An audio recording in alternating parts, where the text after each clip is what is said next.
अहमदाबादहून लंडनला जाणारं एअर इंडियाचं AI-171 बोईंग ड्रीम लायनर हे प्रवासी विमान कोसळून झालेल्या दुर्घटनेप्रकरणी आंतरराष्ट्रीय प्रोटोकॉलनुसार औपचारिक चौकशी सुरू झाली. ICAO म्हणजेच आंतरराष्ट्रीय नागरी विमान वाहतूक संघटनेनं निश्चित केलेल्या आंतरराष्ट्रीय प्रोटोकॉलनुसार विमान अपघात तपास ब्युरोनं ही औपचारिक चौकशी सुरू केली.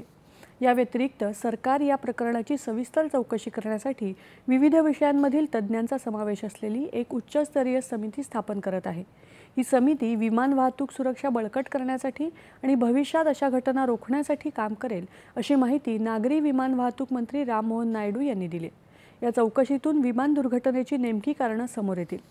दरम्यान इंग्लंडच्या विमान अपघात तपास पथकानं या अपघाताची चौकशी करण्यासाठी भारताला मदत करण्याची तयारी दर्शवली. या पथकात विमान अपघाताचा तपास करणारे अनेक तज्ज्ञ अधिकारी आहेत. एअर इंडियाचं AI-171